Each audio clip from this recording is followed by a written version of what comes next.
allá donde vivíamos antes en Dallas, teníamos una hermana en la iglesia. Yo daba clases a su hija, le enseñaba español en el colegio, y la mamá se llamaba Becky, y Becky apoyaba en el ministerio hispano de la iglesia. Ella tocaba piano. Entonces, Becky tenía un versículo favorito. La mamá de la joven tenía un versículo favorito. El versículo se encuentra en Salmo 113, versículo 9, y dice: hace habitar en casa a la mujer estéril, gozosa de ser madre de hijos. Aleluya. Becky amaba este versículo porque Becky era estéril, no podía tener hijos. Pero Becky tenía una hija porque Dios permitió que ella concibiera. Entonces su hija obviamente era muy especial. Todos los hijos son especiales, pero como les digo, Becky amaba este versículo y esta realidad de que servimos a un Dios que hace lo imposible, ¿verdad? Y le concedió esa bendición. Podemos imaginar, ¿verdad? Después del hecho es causa de alegría, ¿verdad?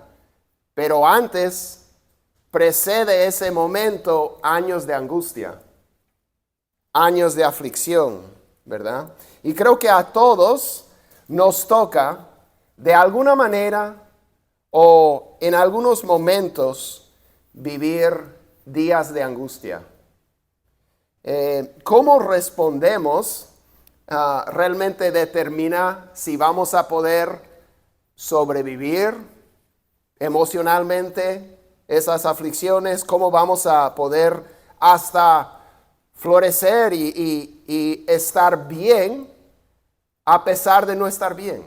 ¿Es posible estar bien cuando las cosas no están bien? Cuando nosotros no estamos bien, sí es posible. Eso vamos a ver en esta tarde.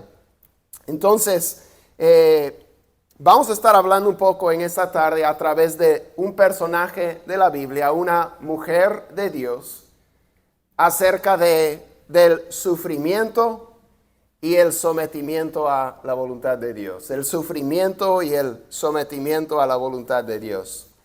Y realmente creo que nos da buena estructura para considerar la vida de Ana, que vamos a estar viendo, un versículo que se encuentra en Salmo 50.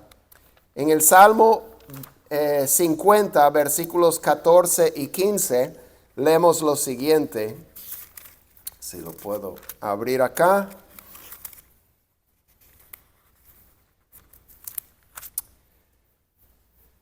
Dice: ofrece a Dios sacrificio de acción de gracias y cumple tus votos al Altísimo. Invoca mi nombre, dice Dios. Versículo 15. Invoca mi nombre en el día de la angustia, yo te libraré y tú me honrarás. Invoca mi nombre en el día de la angustia, yo te libraré y tú me honrarás. Esto nos da un marco para mirar la vida de Ana, la mamá de Samuel del Antiguo Testamento, que vamos a estar estudiando en esta tarde. Primero hay un día de angustia, pero Dios dice: invócame en el día de la angustia. Y Él dice: yo te libraré. Y después dice: tú me honrarás. Entonces vemos como 4 movimientos en este versículo que expresa la realidad de la vida de Ana, y lo vamos a observar en su vida. Vamos a estar en 1 de Samuel, capítulos 1 y 2, y vamos a mirar lo que ocurre aquí. Para entender un poco del contexto, acaba de terminar, o estamos al final de la época de los jueces, los que gobernaban a Israel. En el tiempo de los jueces no había rey en Israel. Cada uno hacía lo que le parecía bien ante sus propios ojos. Y después empezamos el libro de Samuel, y Dios va a levantar al último juez, Samuel, al último gobernador, como le queramos decir, caudillo, algunas traducciones, el último juez del pueblo, y él viene a ser el primer profeta de Israel. Moisés funcionaba como profeta, pero el primero en la serie de profetas que van a estar en el tiempo de los reyes. Samuel va a funcionar como sacerdote, es el último juez, es el primer profeta y es el creador de reyes. O sea, él es el que va a ungir, él es el unge reyes, él va a ungir al primer rey de Israel, Saúl, y después va a ungir al rey escogido de Dios, Saúl el rey escogido por el pueblo, David el rey escogido por Dios, y Samuel va a tener el privilegio de inaugurar la monarquía de Israel, o podríamos decir el virreinato, porque realmente Dios es el rey, según la palabra de Dios, y ese es el enfoque del libro de Primero de Samuel. Dios es el rey, pero él va a reinar a través de un rey humano. Dios empezando a cumplir sus planes para el mundo. Pero vamos a ver que este niño que va a nacer, como hemos dicho, es un niño especial. Realmente se está contando la historia de Samuel cuando estamos leyendo aquí la historia de Ana, pero Ana viene a ser el enfoque. Entonces vamos a empezar a leer aquí en Primero de Samuel, capítulo 1. Dice, había un hombre de Ramataim de Sofim, de la región montañosa de Efraín, que se llamaba Elcana, hijo de Jeroam, hijo de Eliú, hijo de Toú, hijo de Suf, el efrateo. Elcana tenía 2 mujeres, 2 esposas.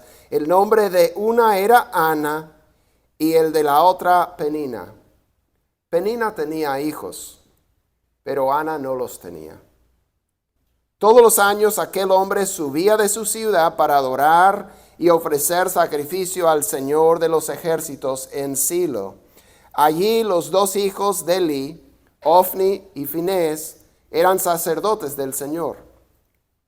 Cuando llegaba el día en que Elcana ofrecía sacrificio, daba porciones a Penina y a daba porciones a Penina su mujer y a todos sus hijos e hijas. Pero a Ana le daba una doble porción, pues él amaba a Ana, aunque el Señor no le había dado hijos.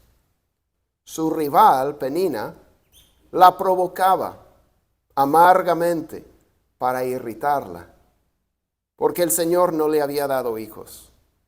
Esto sucedía año tras año. Siempre que ella subía a la casa del Señor, Penina la provocaba, por lo que Ana lloraba y no comía. Entonces Elcana, su marido, le dijo, Ana, ¿por qué lloras y no comes? ¿Por qué está triste tu corazón?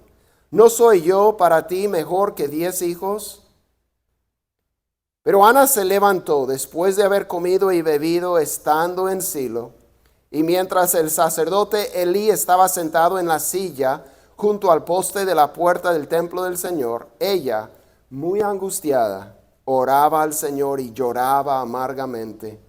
Entonces hizo voto y dijo, oh Señor de los ejércitos, si te dignas mirar la aflicción de tu sierva, te acuerdas de mí, no te olvidas de tu sierva, sino que das un hijo a tu sierva, yo lo dedicaré al Señor por todos los días de su vida, y nunca pasará navaja sobre su cabeza, haciendo referencia al voto del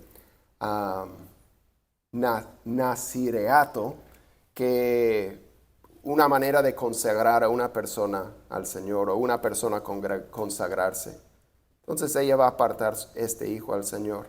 Mientras ella continuaba en oración delante del Señor, Elí la estaba observando la boca, pero Ana hablaba en su corazón, solo sus labios se movían y su voz no se oía. Elí pues pensó que estaba ebria. Entonces Elí le dijo, ¿hasta cuándo estarás embriagada? Echa de ti tu vino. Pero Ana respondió, no, Señor mío, soy una mujer angustiada en espíritu. No he bebido vino ni licor, sino que he derramado mi alma delante del Señor. no tenga a su sierva por mujer indigna. Hasta ahora he estado orando a causa de mi gran congoja y aflicción. Ve en paz, le respondió Elí, y que el Dios de Israel te conceda la petición que le has hecho. Halle su sierva gracia ante sus ojos, le dijo ella. Entonces la mujer se puso en camino, comió y ya no estaba triste su semblante. Lo primero que vemos es la angustia de Ana, ¿verdad? Su angustia.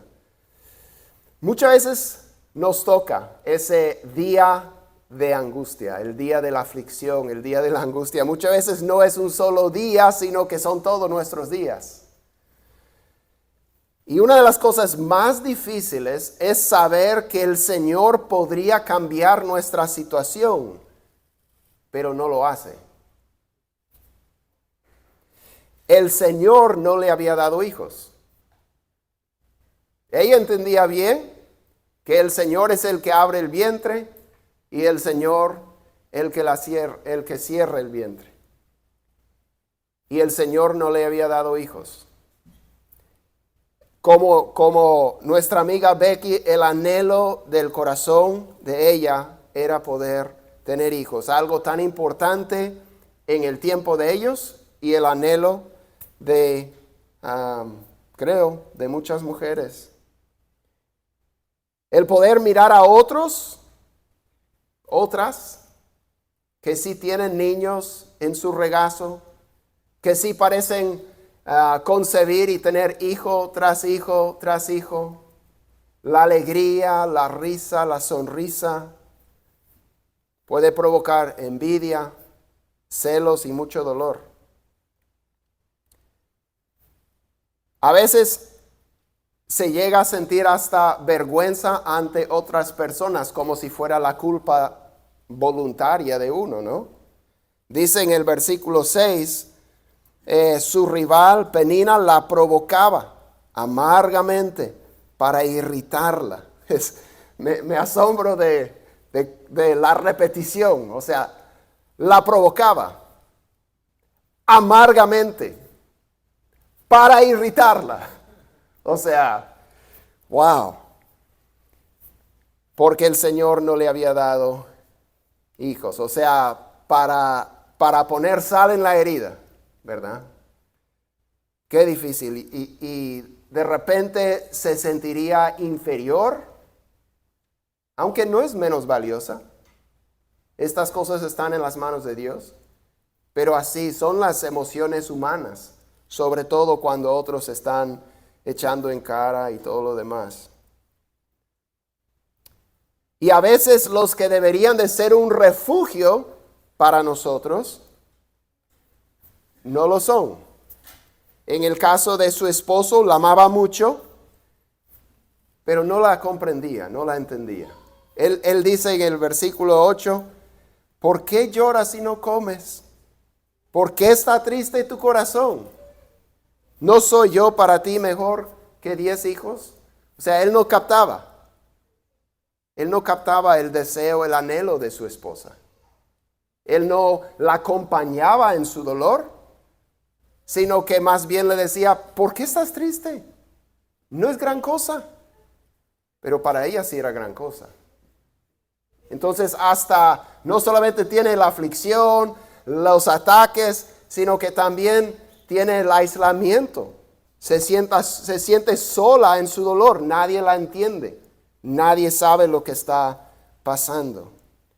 Y nuevamente repito, o si no lo he dicho claramente, no estamos hablando únicamente de esta aflicción de no poder tener hijos. Estamos hablando de los días de aflicción que todos vamos a vivir y que vivimos. En la vida de cada uno de nosotros va a ser algo diferente. Para los solteros podría ser su soltería. Para los casados podría ser su matrimonio. ¿Verdad? Para los viudos, la partida de su esposo o esposa. O tal vez el esposo o esposa que tuvo. O sea, hijos con padres, padres con hijos, enfermedades, pérdidas. Tú sabes cuál es tu aflicción, creo, tus angustias.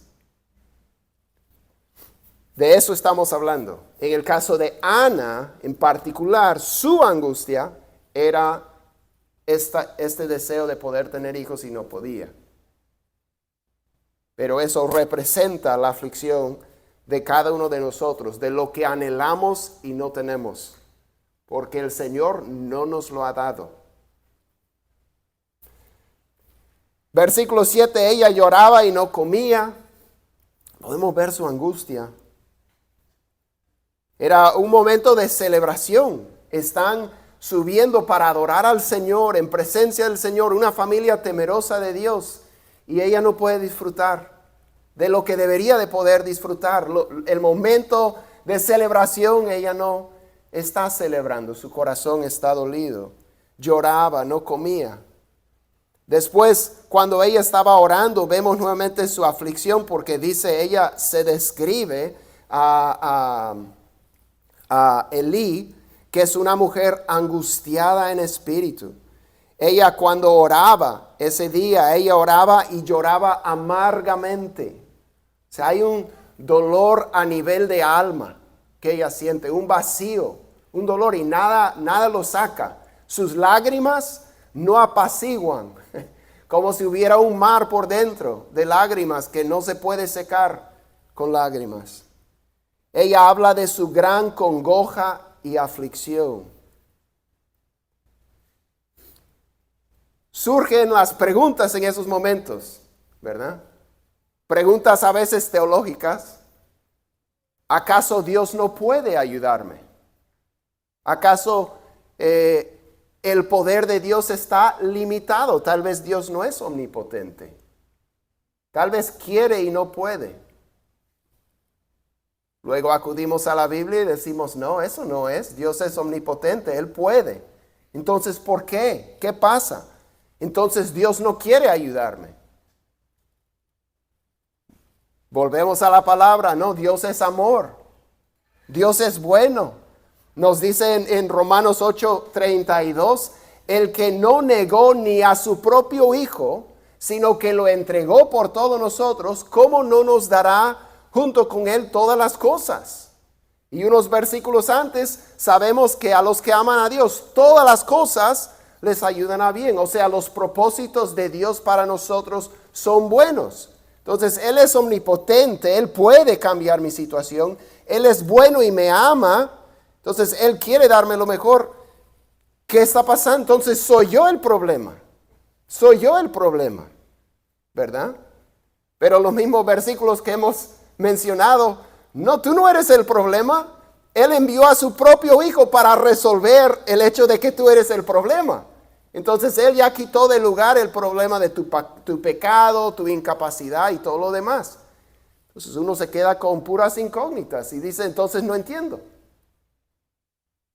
Bueno, sí no entendemos, pero Dios es poderoso, Dios es bueno y Dios nos ama y está buscando nuestro bien.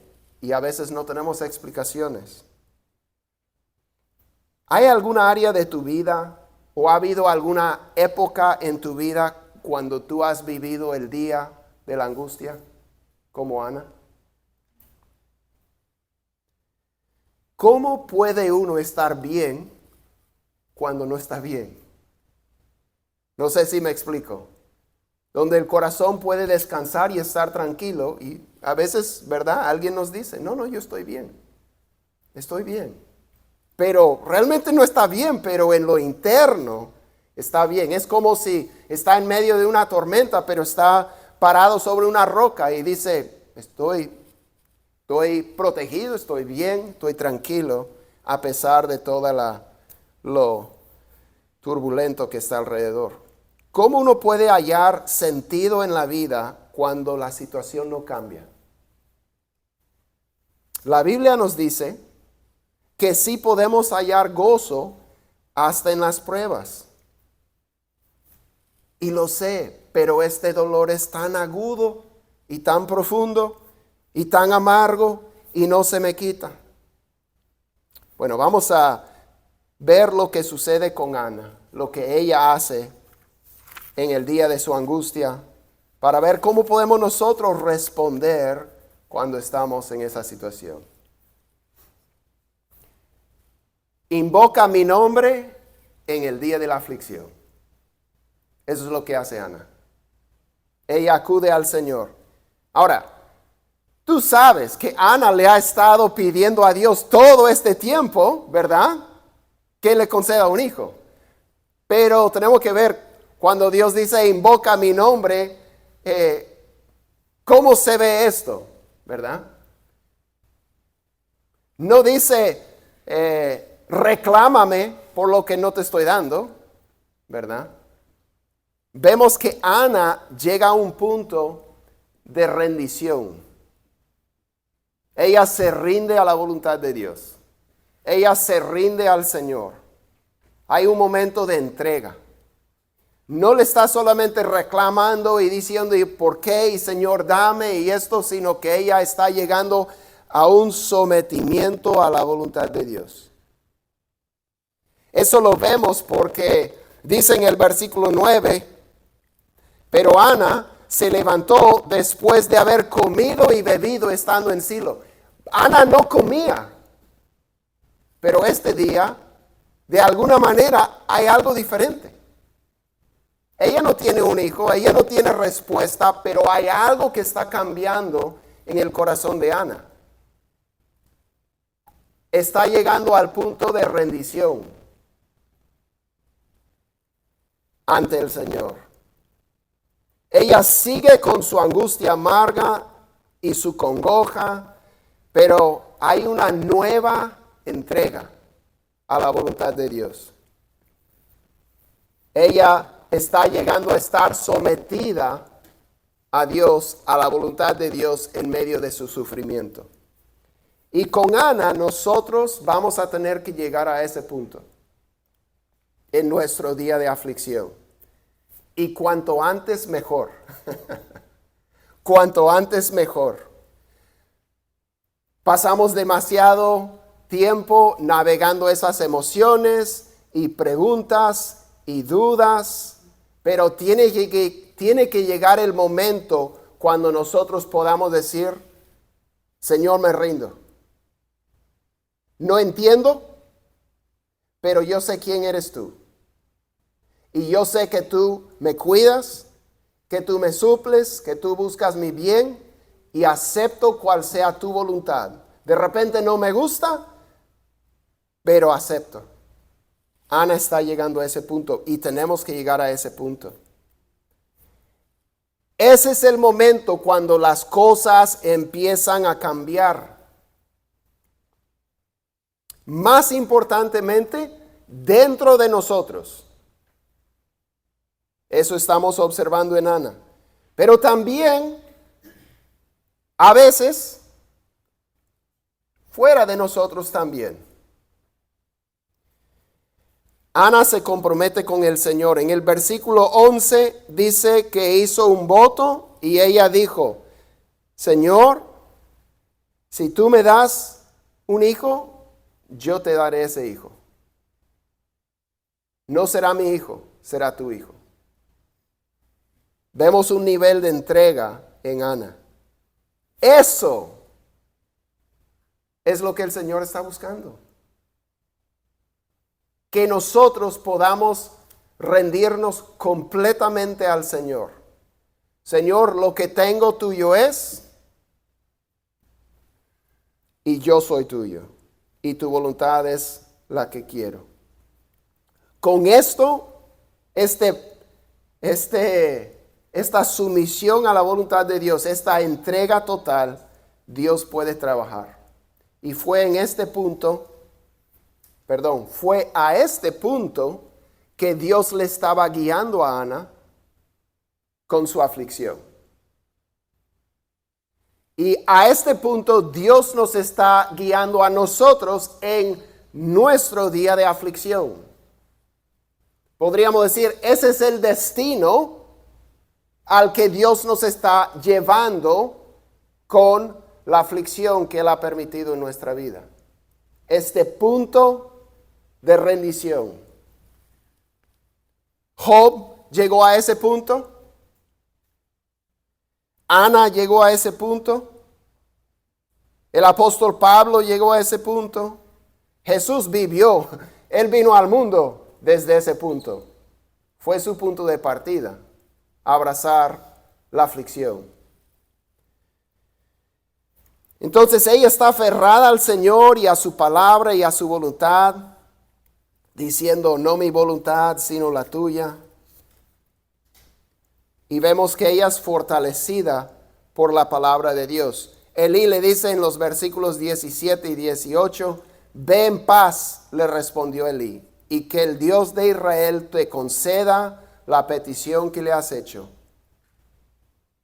Haya su sierva gracia ante sus ojos, le dijo ella. Entonces la mujer se puso en camino, comió, y ya no estaba triste su semblante. Ella todavía no tiene un hijo, pero su corazón ha sido cambiado. Ella está bien, aunque no está bien. Ella está bien. Su semblante ya no está triste. Entonces, ahora, cuando lleguemos a ese punto, Dios puede empezar a obrar. Y vamos a ver ahora la respuesta de Dios. Versículos 9 y 20. A la mañana siguiente se levantaron bien temprano, adoraron delante del Señor y regresaron de nuevo a su casa en Ramá. Y Elcana se llegó a Ana su mujer, y el Señor se acordó de ella. Y a su debido tiempo, después de haber concebido, Ana dio a luz un hijo, y le puso por nombre Samuel, diciendo, porque se lo he pedido al Señor. Samuel se puede entender de diferentes maneras. Una es oído por Dios. O sea, ella fue oída por Dios. Su oración fue oída por Dios. Samuel. Le pone ese nombre recordando, ¿verdad? Su compromiso y su oración. Entonces, al llegar a Ana al punto de rendirse ante Dios, él empieza a obrar en la situación. Primero a través de Elí. Le da palabras de aliento y de esperanza. Un recordatorio de que Dios sí podía cambiar su situación y tal vez lo haría. Yo tengo un amigo que siempre comenta a través de los días de aflicción que él ha vivido. Él es un poco mayor. Por la experiencia de la vida siempre me animaba y anima a otros. No tires la toalla. La respuesta puede estar justo a la vuelta. O sea, nunca sabes cuándo Dios está por cambiar tu situación. Y Dios puede cambiar una situación drásticamente y completamente en un abrir y cerrar de ojos. Y la lección que él había aprendido es que nunca sabes cuándo viene ese momento. Entonces, no tires la toalla. Puedes estar justo a pasos de que Dios haga eso. Sigue adelante, siendo fiel, perseverando. Entonces, Dios obra en la situación de Ana sobrenaturalmente. Ella es estéril.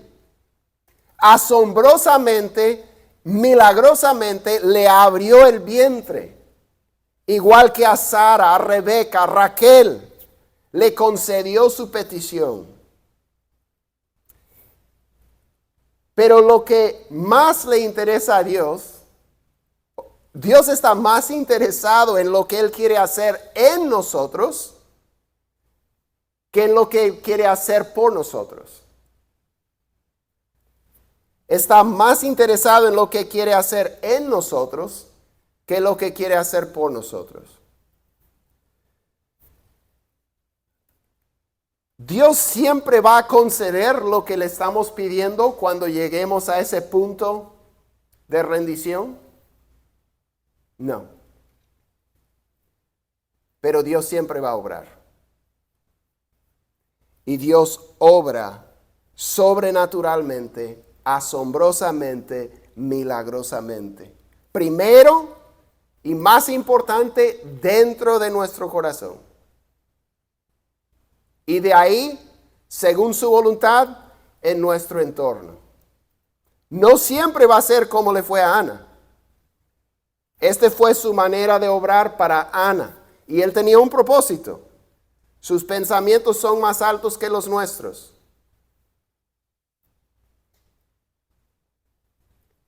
Pablo le pedía a Dios que le quitara la aflicción que él tenía en la carne. Y le dijo, cuando Pablo estaba llevando a Pablo a ese punto, él le rogaba a Dios y él le decía, te basta mi gracia. Mi poder se perfecciona en la debilidad. Tuvo que repetirse la situación 3 veces, pero Pablo llegó a ese punto. Dejó de pedírselo al Señor. Aceptó que iba a ser algo que Dios iba a usar para que su ministerio fuera todavía más bendecido. Y su vida aceptó. Jesús oraba en el huerto, quita de mí esta copa, pero no mi voluntad, sino la tuya sea hecha. Dios obró. Según Lucas, un ángel del cielo se apareció y le fortaleció al Señor. Dios obra. A veces el cambio que Dios hará será interno, únicamente ayudándote a estar bien a pesar de no estar bien. Y eso no es menos sobrenatural, asombroso y milagroso. Porque eso no es normal. En Habacuc, capítulo 3, versículos 17 a 18, Habacuc, el profeta, desde el punto de rendición, sin tener la respuesta que tiene Ana, Dios no le está resolviendo su situación, no le está cambiando su aflicción, pero Habacuc dice, no me importa, porque estoy bien. Dice, aunque la higuera no eche brotes, ni haya fruto en las viñas, aunque falte el producto del olivo, y los campos no produzcan alimento, aunque falten las ovejas del redil, y no haya vacas en los establos, con todo yo me alegraré. ¿De qué? ¿De qué se va a alegrar? No hay nada. Hambre, sufrimiento, muerte, dolor. Con todo, yo me alegraré en el Señor y me regocijaré en el Dios de mi salvación. Increíble. Él está bien, aunque no está bien. Cuando Dios decida obrar, le daremos gracias cuando hayamos llegado a ese punto de rendición. Y será un testimonio para los demás. Dios dice, invócame en el día de la angustia, yo te libraré. No siempre de la misma manera. Yo te libraré y tú me honrarás. Y tú me honrarás. Llegamos a glorificar a Dios por la liberación que Él ha obrado. En cierto sentido, el propósito del día de la angustia es que honremos a Dios. Nos da un motivo por el que le podemos dar gracias. Gracias. Gracias, Señor, por liberarme de esa situación. Podemos pensar en el pueblo de Dios del Antiguo Testamento, el evento más importante de su historia, el Éxodo, cuando Dios partió el Mar Rojo y todo lo demás. Ese momento marcó la historia de la nación. Pero hay que pensar, para llegar a esa liberación, tuvieron que pasar por esclavitud, sufrimiento, opresión y un montón de otras cosas. Nunca vamos a escoger eso anterior, Pero sí es muy bonito haber sido liberado de la aflicción. Dios en su bondad nos permite entrar en situaciones de aflicción, días de angustia, para que Él nos pueda liberar y nosotros podamos conocerlo más de cerca y honrarle con nuestras vidas. Ana lleva su hijo, como había dicho. Versículos 26 a 28. Dice, ella va después de que el niño ha crecido. El niño tiene como 3 o 4 años, pensamos. Cuando el niño ha sido destetado, ella lo lleva a Elí y le dice, oh Señor mío, Elí, dijo Ana, vive su alma, Señor mío, yo soy la mujer que estuvo aquí junto a usted orando al Señor por este niño. Imagínese, por este niño yo oraba. Y el Señor me ha concedido la petición que le hice, por lo cual yo también lo he dedicado al Señor. Todos los días de su vida estará dedicado al Señor. Y adoró allí al Señor. Vemos aquí una Ana cambiada. Ella está adorando a Dios por la bondad de Dios. Ella tiene que dejar a su hijo en el templo y regresar a casa sola. Pero ella adora al Señor. Y después, en el principio del capítulo 2, ella adora a Dios a través de una oración, un cántico. Si conoce el Magnificat de María del Nuevo Testamento, casi está citando el cántico de Ana. Los conceptos y las palabras son muy semejantes. Ana dice, mi corazón se regocija en el Señor. Mi fortaleza en el Señor se exalta. Después ella dice, no se jacten más ustedes con tanto orgullo, no salga la arrogancia de su boca. Quebrados son los arcos de los fuertes, pero los débiles se ciñen de poder. Los que estaban saciados se alquilan por pan y dejan de tener hambre los que estaban hambrientos. Entonces ella empieza a hablar de la diferencia, cómo Dios puede volcar las cosas. Aún la estéril da a luz a 7, pero la que tiene muchos hijos desfallece. Dice, levanta del polvo al pobre, del muladar levanta al necesitado. Ella adora al Señor, honra al Señor.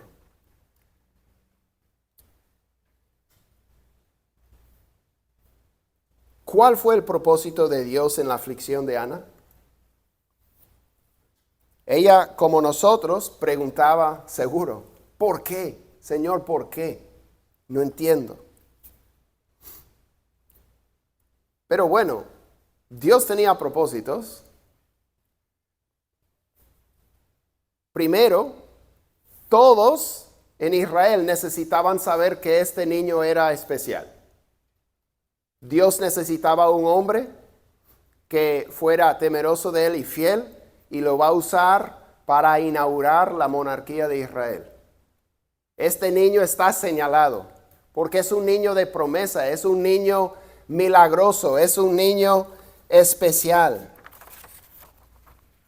Es un niño apartado para Dios. Dios tiene un propósito. Pero también en el propio caminar de Ana. Ana ahora conoce a Dios y adora a Dios de una manera diferente. No hemos leído, pero en el capítulo 2, Dios le va a dar hijos a Ana. Ella va a tener más, como 3 hijos y 2 hijas.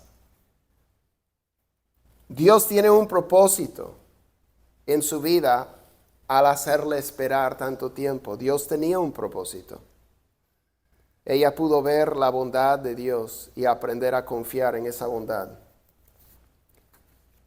Entonces, ¿cuál es el propósito de Dios en la aflicción tuya o en la aflicción mía?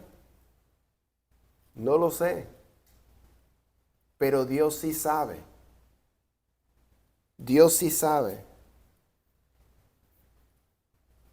Es para nuestro bien.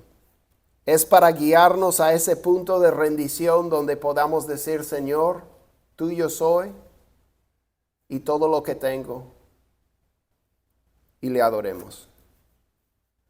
Es posible estar bien a pesar de no estar bien. Muchos de ustedes tuvieron el privilegio, como yo, de conocer al papá de Josué, Edgardo López. Abraham está aquí, él pudo ser testigo de mucho más de la historia de Eddie que nosotros. Pero Eddie se enfermó terriblemente, Dios lo sanó increíblemente, milagrosamente, asombrosamente. Pero como consecuencia de la enfermedad que había tenido y por todo el proceso tenía muchos problemas de salud. Eddie perdió su salud. Él llegó a perder a su esposa. Eddie perdió su trabajo. Eddie lo perdió todo. No es de asombrar que el pasaje favorito de Eddie era Habacuc 3. Aunque no haya nada, con todo yo me alegraré. Yo me regocijaré en Dios mi Salvador. Volvamos a ese pasaje, Habacuc 3.